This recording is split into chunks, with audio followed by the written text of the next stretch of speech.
Somos parte de la Universidad del Pueblo. Es por eso que Cunori comunica el desarrollo de la academia en nuestra región. Esto es Cunori Comunica. Buenas noches, estimados amigos, sean bienvenidos a una emisión más de Cunori Comunica. Para este martes 15 de noviembre tenemos una conferencia acerca de criptoactivos y criptomonedas a cargo del maestro en ciencias Darío Alejandro Ramírez Monzón. Esta actividad académica fue realizada recientemente en el Centro Universitario de Oriente Cunori. De esta manera comenzamos, esto es Cunori Comunica.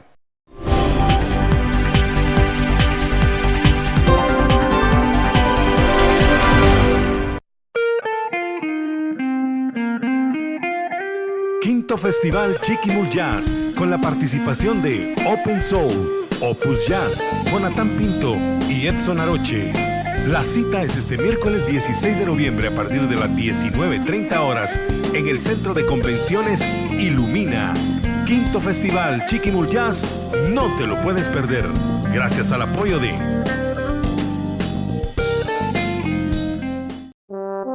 Decimotercera edición del Festival Tito Vaccaro, completamente en vivo desde el Centro Cultural Iglesia Vieja. Este sábado, 19 de noviembre a partir de las 8:30 de la noche. Un evento organizado por la carrera de Ciencias de la Comunicación del Centro Universitario de Oriente. Festival Tito Vaccaro. Historias que encienden tu imaginación. Gracias al apoyo de...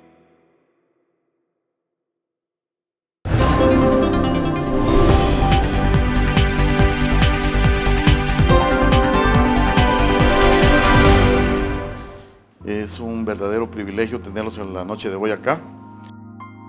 Durante el proceso de pandemia que todos hemos vivido, ha sido sumamente difícil la convivencia.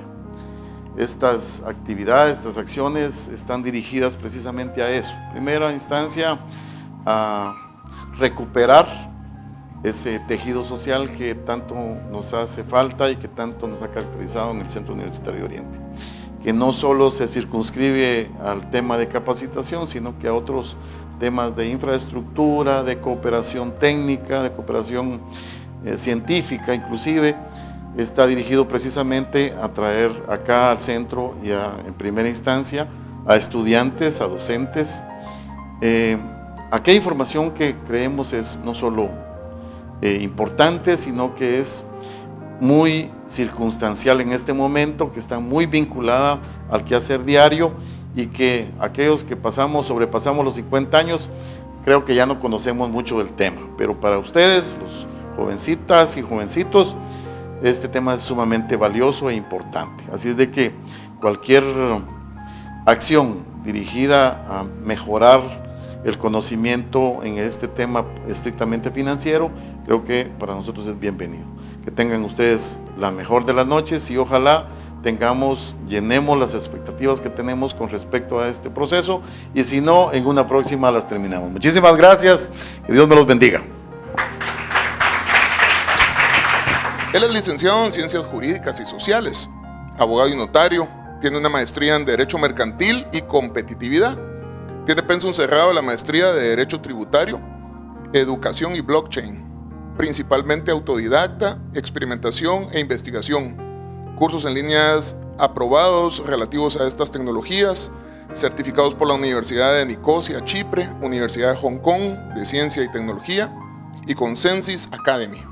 En su experiencia es conferencista y educador nacional y extranjero, experiencia en la capacitación de pequeñas y grandes audiencias sobre el uso de criptomonedas en una variedad de instituciones tanto públicas como privadas, entre ellas instituciones públicas guatemaltecas, colombianas y mexicanas, instituciones privadas guatemaltecas como cámaras empresariales, universidades privadas y asociaciones bancarias nacionales y extranjeras, asesor individual de particulares sobre el uso y manejo de criptomonedas, asesor y consultor de proyectos vinculados con criptomonedas y tecnologías blockchain y su viabilidad en Guatemala, emisor de informes a entes extranjeros sobre el trato jurídico guatemalteco de estas tecnologías, asesor de entidades financieras guatemaltecas en la identificación de transacciones sospechosas vinculadas con criptomonedas asesoramiento a usuarios guatemaltecos de criptomonedas ante alertas de cumplimiento del sistema bancario nacional e intermediarios extranjeros, colaborador en la Evaluación Nacional de Riesgo contra el Lavado de Dinero u otros activos en Guatemala en el año 2017. Dominio de recomendación GAFI para el uso de criptomonedas y tecnologías blockchain, dominio de legislación nacional aplicable, conocimiento de las principales legislaciones internacionales relacionadas con el tema. Además, es fundador de bloggt.com, blog de análisis e investigaciones blockchain, y fundador de BlockGT Academy, cuyo objetivo es desarrollar cursos en línea relacionados con estas tecnologías en aspectos tanto técnicos como legales. Asociado fundador de Blockchain BLO y organizador del podcast de tal institución. Recibimos con un fuerte aplauso al maestro en ciencias Darío Alejandro Ramírez Monzón. Hablemos entonces, y alguien puede cuestionar, ¿cómo entonces utilizo Bitcoin? ¿Cómo lo utilizo? Es decir, ¿será que necesito una compañía? ¿Será que necesito ir a una institución digital, etcétera, etcétera? Dijimos que Bitcoin no está subordinado a compañías. Lo que necesitamos para utilizar Bitcoin es un software que nos permita administrar, en pocas palabras, esas formas de efectivo digital. Y a ese software, ¿cómo le llamamos?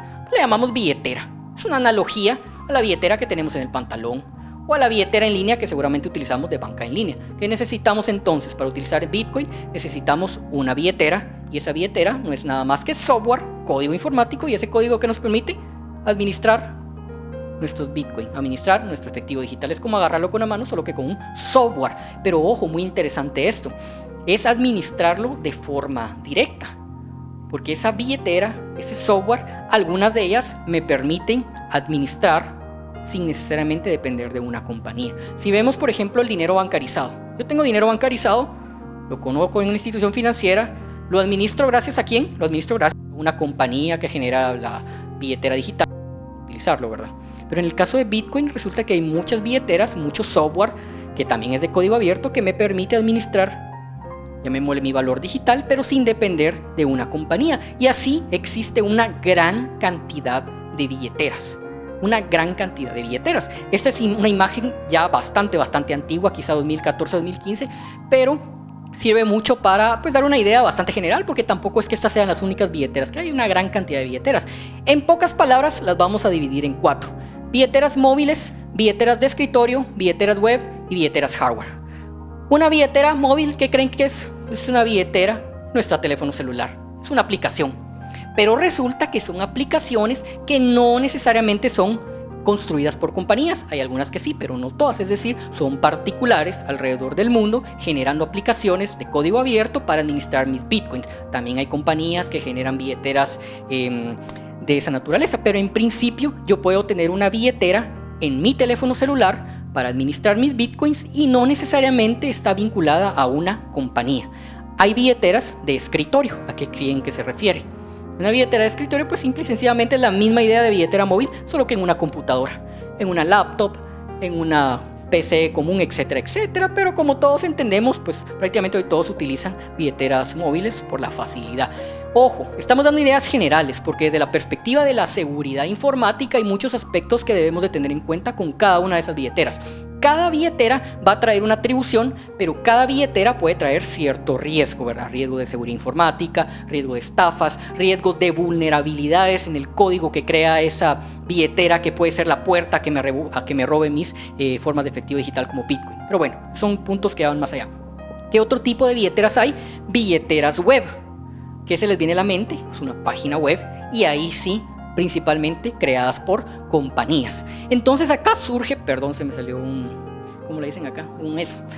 Acá ya surgen compañías, ya surgen empresas.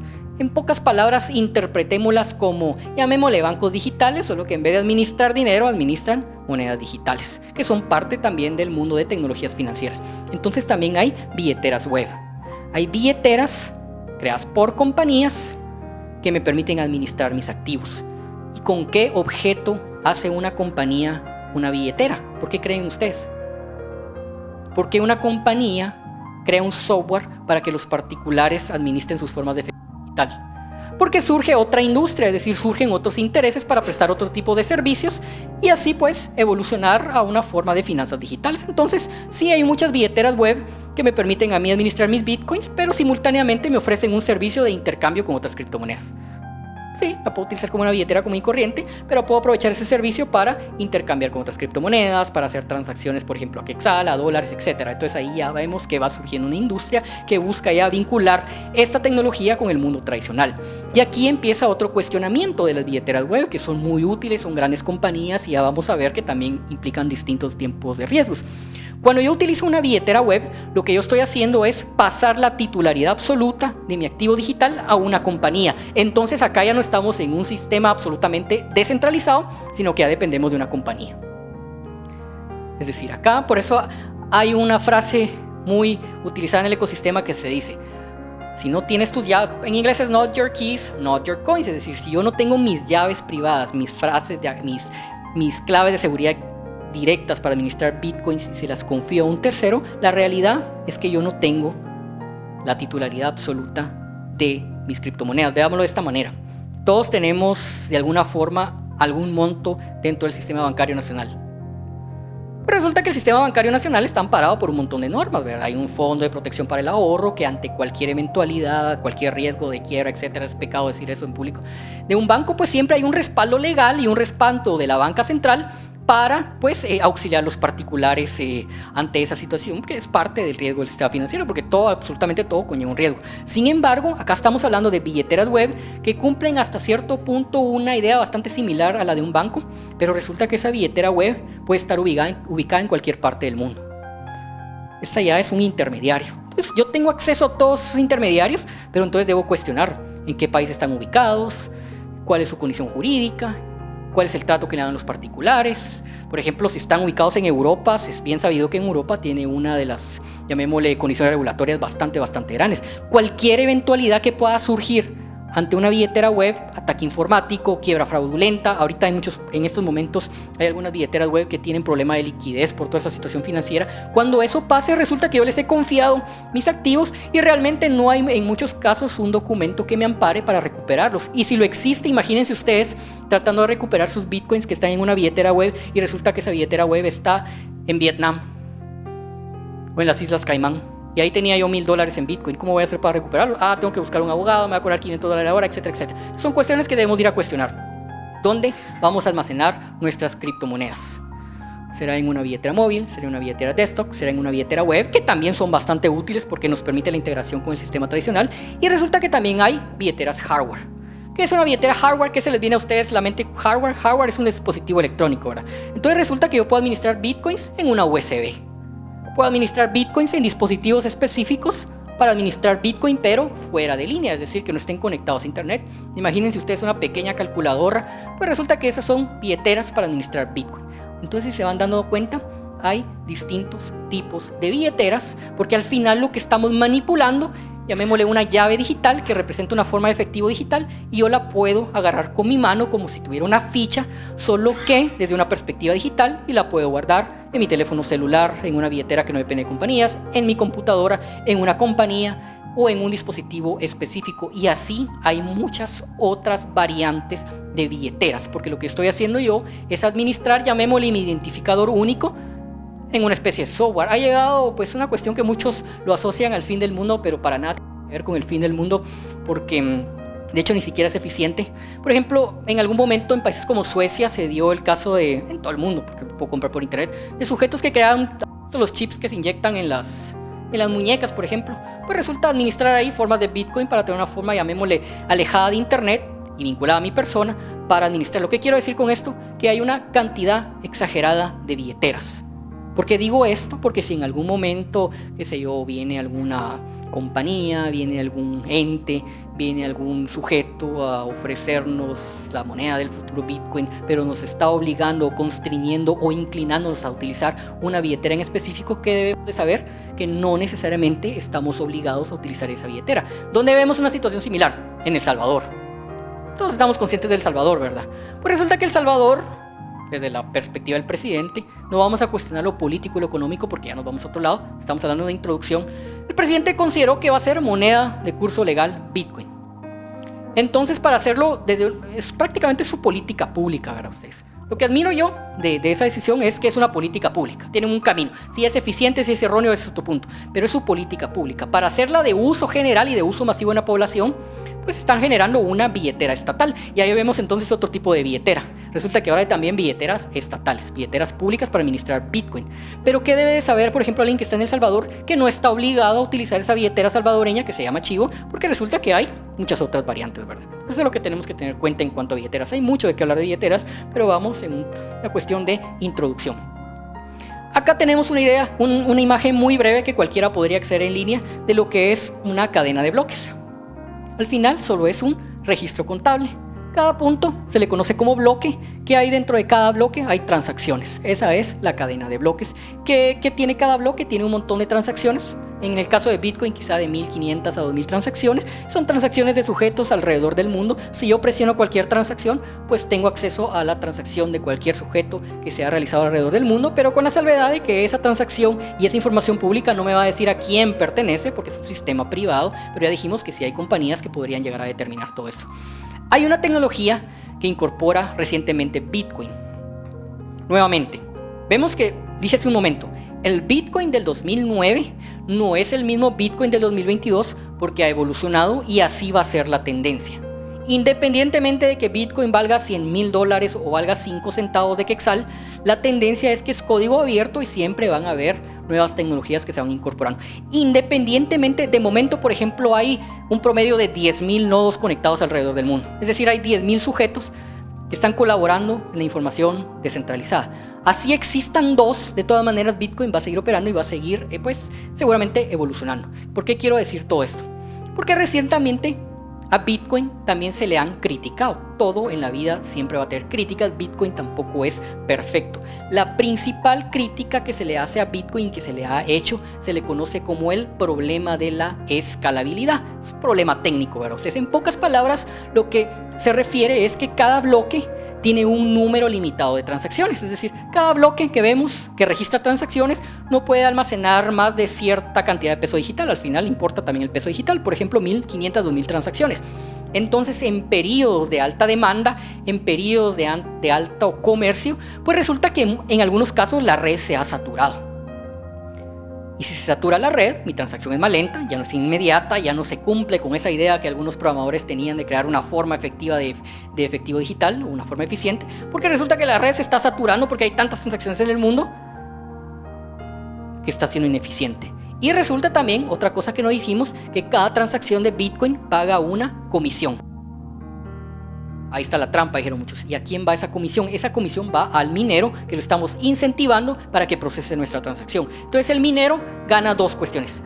Gana primero comisiones de los particulares que están haciendo transacciones alrededor del mundo, porque al final el minero lo que está haciendo es procesando información, pero también puede ganar dinero por, en el caso de registrar un bloque completo en la cadena de bloques y obtener pues cierta recompensa completa. Ahí empiezan a surgir muchas ideas de cuestiones de inversión, de minería, etcétera. Hay mucha estafa en esa área también. Son cuestiones bastante técnicas que pueden ser bastante onerosas. No necesariamente son para todas las personas, quizá en los primeros años, pero ya es una industria específica. ¿A qué quiero llegar con esto? Que Bitcoin ha evolucionado y ha incorporado muchas tecnologías. Una de ellas se conoce como Lightning Network, o la red relámpago, o la red del rayo. En pocas palabras, ¿qué les quiero decir? Si yo tengo, Bitcoin es divisible. Entonces un Bitcoin es un entero que puede valer, qué sé yo, $20,000, pero se puede dividir en pequeños pedacitos. Es como, imaginemos un lingote de oro. Un lingote de oro yo lo puedo dividir en pequeños pedacitos, en pequeñas onzas. Imaginemos un billete de a 100 quetzales. Si yo voy a la tortillería y compro 2 quetzales de tortillas con un billete de a 100, me van a dar cambio, ¿verdad?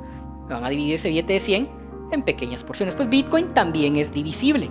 Es decir, se puede dividir en pequeñas porciones porque si no, no tendría sentido utilizarlo como esa aspiración de efectivo digital. Es decir, si un Bitcoin vale $20,000, solo aquellos bienes que valgan $20,000 podrían comprarse, ¿verdad? Entonces Bitcoin se puede dividir en pequeños pedacitos. Pero ¿cuál es el punto?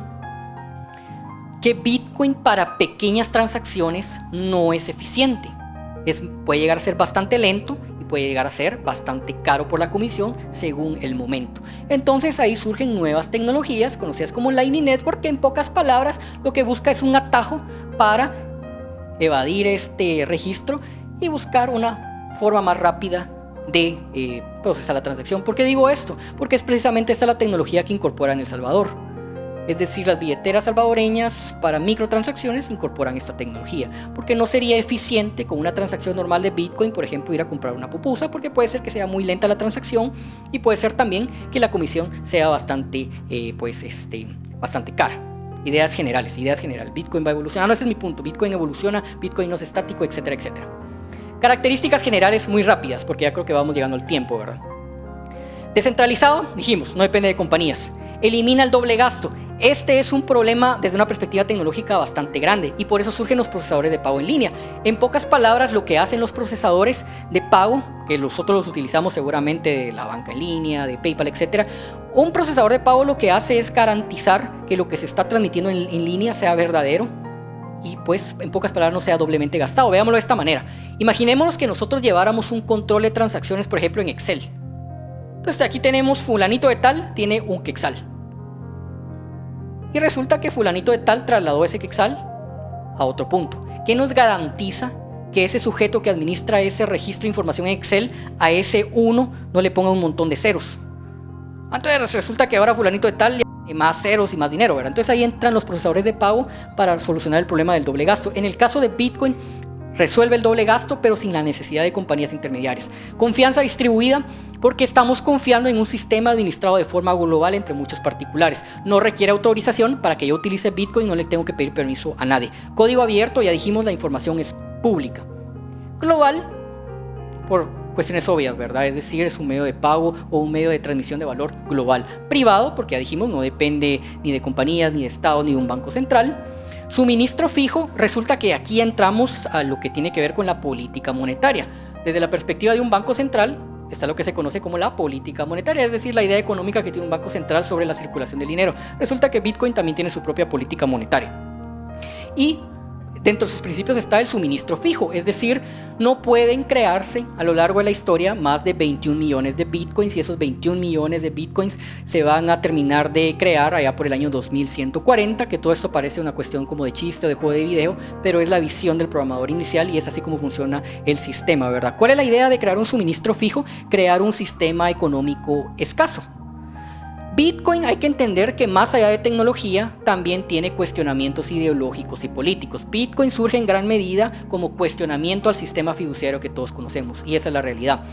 Al sistema fiduciario que todos conocemos y que realmente es eficiente porque prácticamente ha creado todo lo que nos rodea, pues se le critica muchas veces esa habilidad que tienen los bancos centrales de empezar a imprimir dinero, muchas veces de forma irresponsable, y en muchos casos lo que genera esto pues son inflación, que es lo que estamos viviendo en estos momentos, ¿verdad? En algunos países ha pegado más duro, inflación que ha derivado precisamente de la pandemia, donde los estados necesitaban dinero, empezaron a imprimir de forma pues bastante grande y eso ha creado un sistema bastante inflado. Bitcoin tiene esa idea de contradecirlo, ¿verdad? Crean un suministro fijo de monedas para hacer un bien escaso.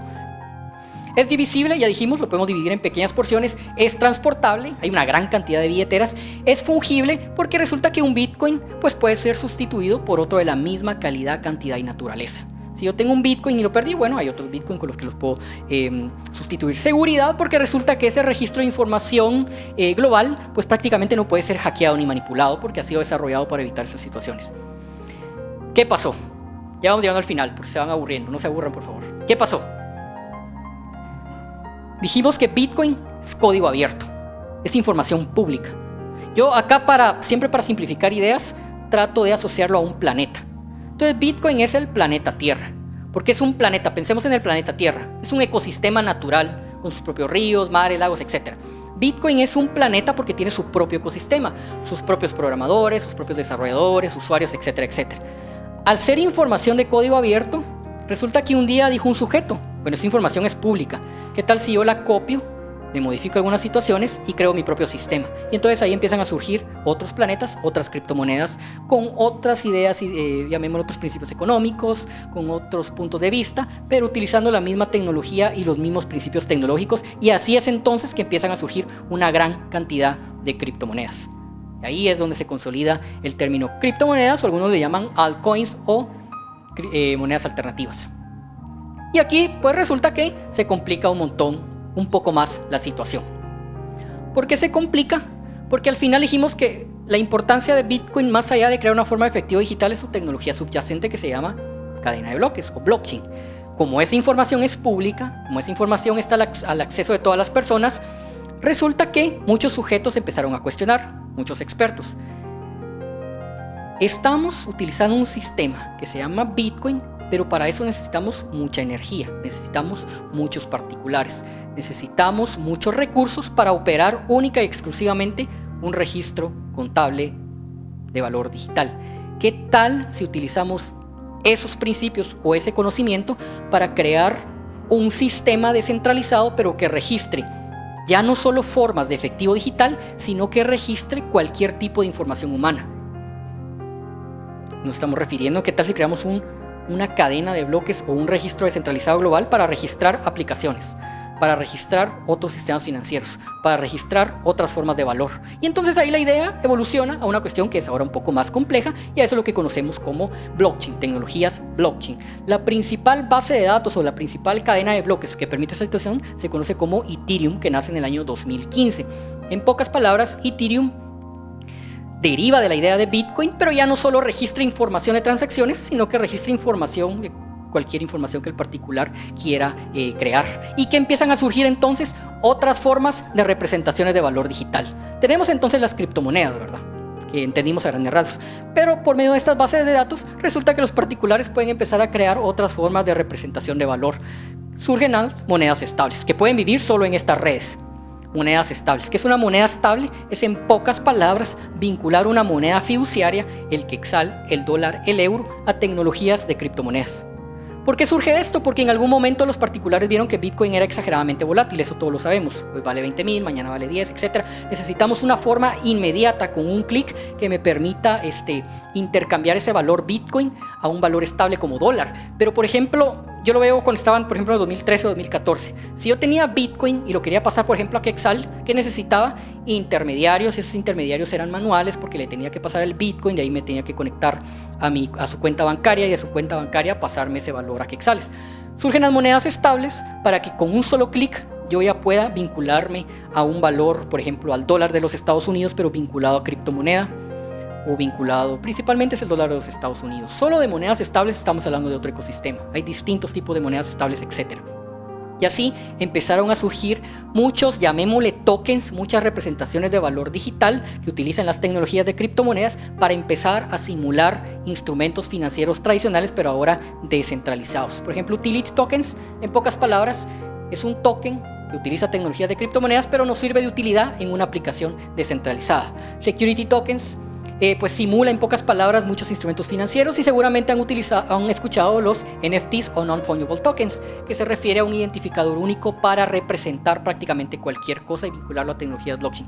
Me quedan 5 minutos, voy más rápido. Ese es un tema muy interesante. CBDC o Central Bank Digital Currency, eso se está hablando mucho en el mundo. En pocas palabras, los bancos centrales del mundo empiezan a ver toda esta tecnología, empiezan a sentir la presión y buscan entonces empezar a crear sus propias monedas fiduciarias, pero vinculadas a estas tecnologías o a cualquier otra. Si vieron las noticias, el Banco de Guatemala el año pasado pues anunció la creación del Quetzal digital. No sabemos si va a utilizar esa tecnología, pero sí entra dentro de la categoría de monedas digitales de bancos centrales. Entonces ven hasta dónde se ha expandido esta situación de Bitcoin. Y todo eso yo lo puedo administrar con cualquier billetera a un solo clic, y todo eso representa valor y también hay exposición a riesgos, estafas, etcétera, etcétera. Por lo tanto necesita mucho conocimiento. ¿Por qué Bitcoin y todas estas tecnologías son tan populares? Bueno, el punto de vista es la codicia, ¿verdad? La gente ve que hoy vale, qué sé yo, $1,000 y mañana vale 100,000, dice yo también voy a ganar $100,000 y voy a comprar Bitcoin. Bueno, principalmente la principal motivación es la inversión y la codicia, nuevas formas de representación de valor digital que solucionan muchos problemas tecnológicos. Necesidad, ¿por qué necesidad? Porque resulta que hay muchos países alrededor del mundo que no tienen acceso a servicios financieros. De hecho, acá en Guatemala estamos quizá la mitad de la población, un poquito más de la mitad, sí tiene acceso a servicios financieros. Una gran parte de la población, o al menos el 40% restante, no tiene acceso a servicios financieros, por lo tanto no están bancarizados. Entonces, para algunos es una necesidad todas estas tecnologías, para otros es un absurdo. Siempre hay que entender que hay distintos puntos de vista, ¿verdad? Se descentraliza la información, se genera innovación, hay nuevas formas de organización social y digital, y evidentemente todas estas tecnologías pues tienen mucha congruencia con el mundo digital, porque resulta que estas tecnologías son nativas digitales, nacen en Internet. No es como servicios tradicionales que se adaptan a Internet. Entonces, esas son algunas justificaciones. Y ahí se termina todo, tecnología y finanzas, pues no. Ahí empiezan los cuestionamientos jurídicos, ¿verdad? Resulta que empiezan los cuestionamientos desde la perspectiva del derecho privado. Bueno, resulta que yo tengo Bitcoin y lo cambio a Quetzal, y esos quetzales los meto a una institución financiera a alerta de cumplimiento, entonces tenemos que saber de cumplimiento financiero.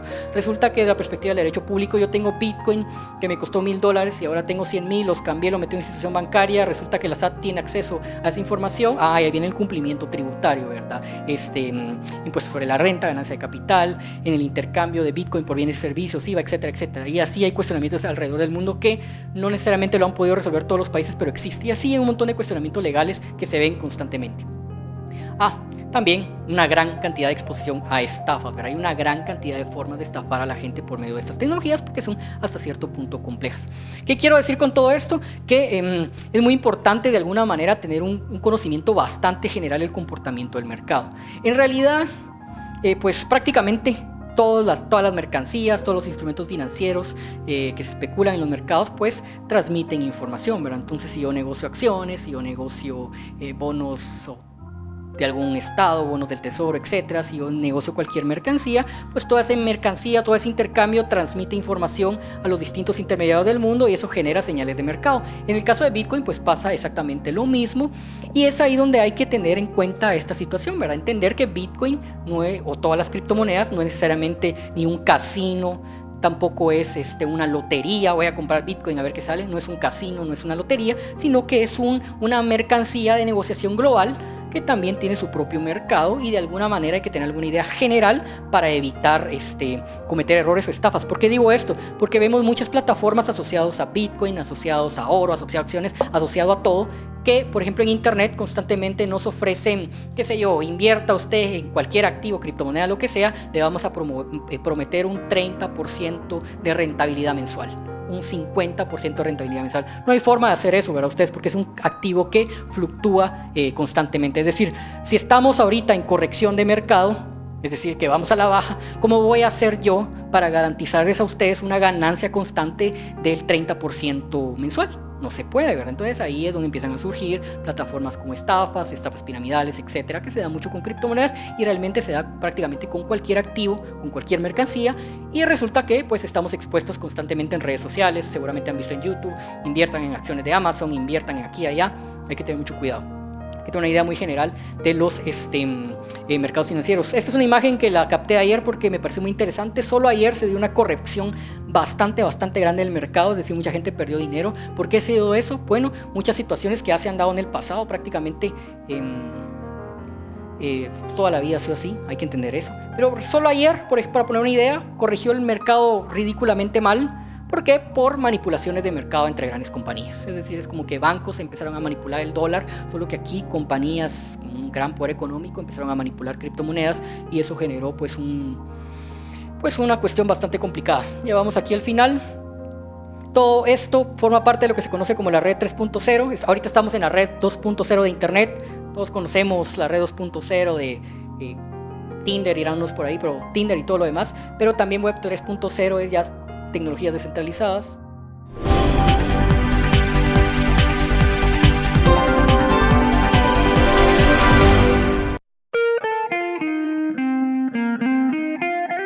Quinto Festival Chiquimul Jazz, con la participación de Open Soul, Opus Jazz, Jonathan Pinto y Edson Aroche. La cita es este miércoles 16 de noviembre a partir de las 19:30 horas en el Centro de Convenciones Ilumina. Quinto Festival Chiquimul Jazz, no te lo puedes perder. Gracias al apoyo de...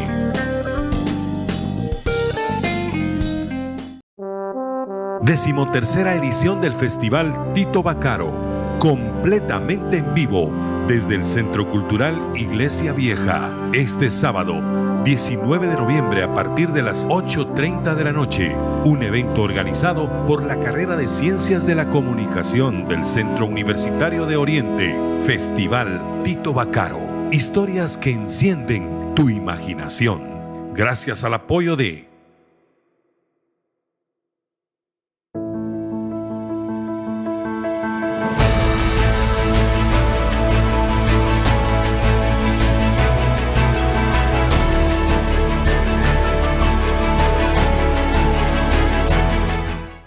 Bienvenidos a la historia. Mi nombre es Víctor Hugo Lobos y soy promotor cultural del Centro Universitario Oriente. En esta oportunidad tenemos un tema muy interesante, un tema relacionado con la especie humana, un tema relacionado con la prehistoria. Vamos a empezar a hablar sobre un libro que hace unos 150 años publicó Charles Darwin. Era sobre el tema de el origen de las especies por medio de la selección natural. Darwin mostró que teníamos relación y estábamos emparentados con las miles de maravillosas especies que hay, ¿verdad? Pero también se preguntaba él por qué nosotros, no teniendo garras como los demás seres, como las demás especies animales, no tenemos colmillos, nos cuesta subir a un árbol, nos cuesta correr, somos lentos. ¿Por qué somos los dueños de la tierra? ¿Por qué la hemos dominado? Y quizás a punto de destruirla también, ¿verdad? ¿Por qué el ser humano pasa 9 meses en el vientre, luego nace? ¿Y por qué pasamos muchos años dependiendo de la madre? ¿Por qué desde que nacemos, no podemos ponernos de pie, no podemos hablar, no podemos defendernos, ni alimentarnos, ni buscar la comida, ¿verdad? Son temas curiosos, importantes, que nos llevan a pensar quiénes somos, por qué estamos aquí, por qué hemos llegado a dominar a la tierra, ¿verdad? ¿Por qué el ser humano, qué es lo que nos ha hecho fuertes? ¿Qué es lo que nos ha hecho fuertes? Hay una anécdota muy bonita. Charles Darwin después hizo varios libros, La descendencia del hombre, también, bueno, de la mujer, ¿verdad? Tenemos una anécdota muy bonita que cuentan los biólogos y paleoantropólogos que están en Atapuerca. Atapuerca es un sitio, es una montaña, es una región que está al norte de España, donde está el mayor yacimiento de fósiles humanos de la Tierra, ¿verdad? Está declarado Patrimonio de la Humanidad por la UNESCO y es donde están los enterramientos o el cementerio más grande y más antiguo del mundo, ¿verdad? Han hecho muchas investigaciones, son líderes en el mundo sobre el tema de los fósiles, ¿verdad? Han encontrado muchas evidencias de humanos de hace 500 millones de años. Y han visto ellos que sí hay una evolución, hemos evolucionado. No somos los mismos que era la especie humana hace 500 millones de años, ¿verdad? Y la pregunta es la siguiente: ¿por qué si somos lentos y no tenemos garras y somos muy dependientes cuando estamos pequeños, por qué dominamos la tierra? Ese es un tema interesante. Es un tema que nos lleva a pensar. Y también el ser humano, desde la antigüedad de la prehistoria, se han encontrado muchas evidencias. Ellos dicen, el ser humano, el Homo sapiens, realmente, bien pudo llamarse Homo estéticos, porque los seres humanos, desde que nos levantamos, nos ponemos la mejor ropa, nos vestimos lo mejor posible. Cuando salimos, no salimos si no llevamos algo que nos guste, ¿verdad? Somos así. Han encontrado piezas, el hombre ha pintado las paredes, se ha tatuado, la mujer y el hombre se han puesto aretes, collares, ropas vistosas, siempre, ¿verdad? Es algo inherente al ser humano. Y ante estos grupos, ante estas sociedades que fueron creciendo, que se fueron relacionando, intercambiando ideas, intercambiando cultivos, intercambiando tecnología, intercambiando medicinas, ¿verdad? Intercambiando formas de organizarse. El ser humano siempre encontró, ¿verdad? Estas manifestaciones, estas formas de ser fue muy común, ¿verdad? Vemos piezas muy antiguas de 300,000 años, 400,000 años, esculturas donde la mujer está bien peinada, con un atuendo, ¿verdad? collares de caracoles de hace medio millón de años, es decir, siempre hemos sido así. Sin embargo, en Atapuerca encontraron un cráneo con un occipital presionado, ¿verdad? Con el parietal, y se trata de una niña de 12 años, que llegó a vivir 12 años. Los seres humanos en la prehistoria, hace medio millón de años, eran similares al resto de animales, de los seres vivos, donde los seres vivos, cuando había alguien que por alguna discapacidad no podía continuar, no podía alimentarse, no podía acompañar al grupo en todos los lugares, se quedaba, ¿verdad? El ser humano o los seres vivos han sido así. Es la evolución, es digamos, la lucha de las especies por la sobrevivencia. Sin embargo, este cráneo, a los biólogos y paleoantropólogos que se dedican a los fósiles, ¿verdad? A descubrir por qué murió, qué comía, ¿verdad? Si estaba nutrido o no, qué era, ¿verdad? Cuáles eran sus alimentos, si estaban desarrollados, la complexión, ¿verdad? Si eran seres que corrían, ¿verdad? El tamaño de la cadera lo podía indicar, el tamaño, la altura, ¿verdad? Si eran mujeres o eran hombres. Empezaron a buscar en este cráneo que había una deformidad, ¿verdad? El cráneo creció, el cerebro no creció como tenía que ser, no se desarrolló, y esta niña de 12 años, que llegó a vivir 12 años, ella no tenía que depender de los demás para sobrevivir. Dicen los paleoantropólogos, se puede encontrar incluso en YouTube. Nacho Martínez es de los científicos de Atapuerca. Ellos dicen que esta niña seguramente tuvo que tener la asistencia del grupo, ¿verdad? Seguramente tuvo alguna deficiencia, tuvo algún retraso mental, tuvo alguna discapacidad para poder caminar, para poder movilizarse, y seguramente tuvo que ser atendida por el demás grupo, ¿verdad? Entonces, es interesante, dice, ¿por qué una niña llegó a vivir 12 años así? Que fue bastante para una persona que retrasaba el grupo, para una persona que demandaba la energía, la atención de 4 o 5 personas, ¿verdad? Para poderla atender. Entonces ellos dicen que seguramente ahí está la respuesta de por qué, si somos seres tan débiles ante las demás especies, por qué hemos llegado a dominar el mundo. Nosotros somos la única especie humana, la única especie de los seres vivos. Los humanos somos los únicos que podemos ser solidarios con los demás.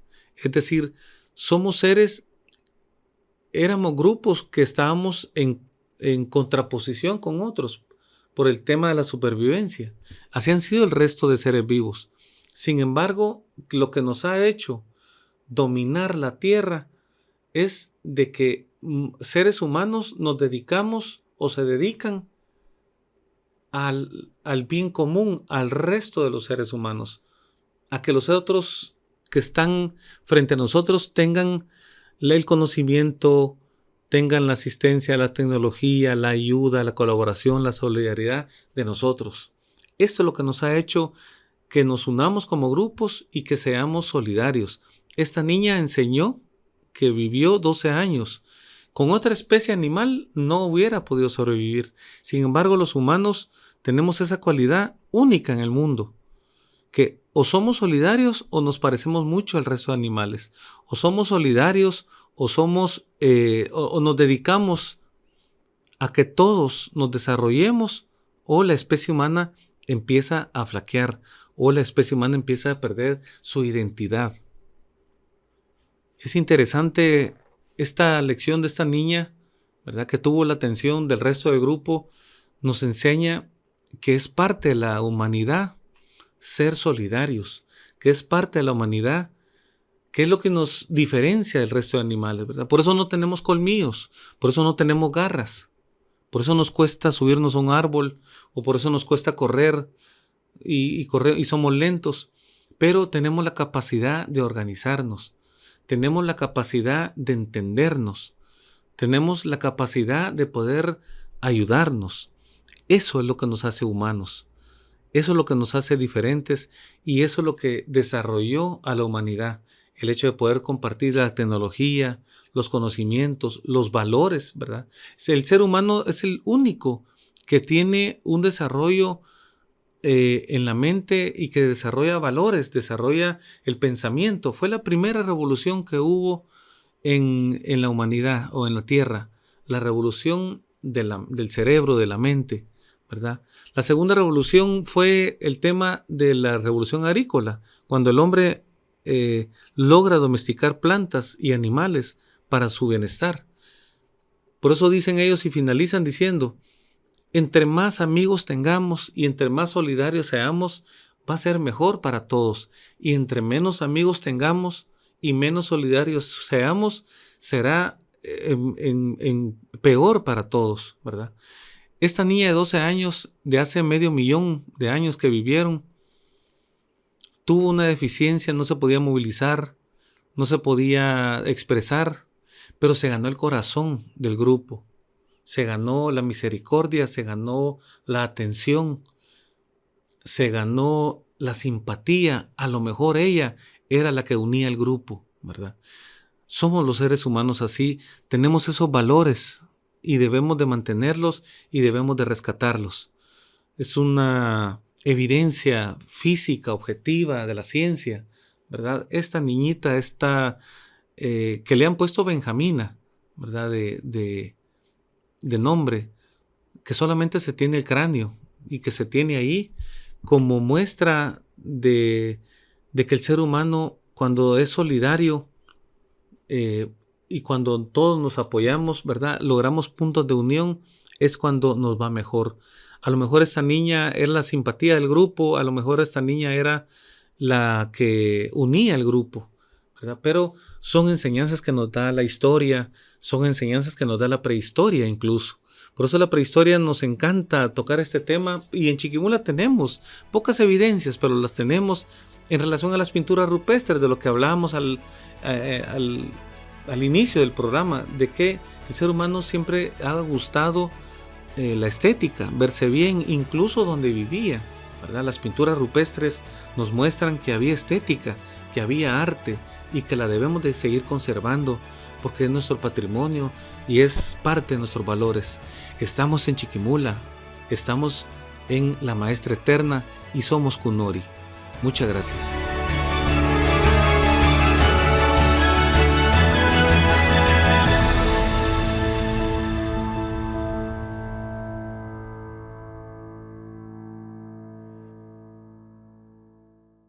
Agradecemos el favor de su sintonía. Los invitamos a que nos acompañen el próximo martes a las 20 horas por Canal 13 de Telecom y por nuestra página de Facebook.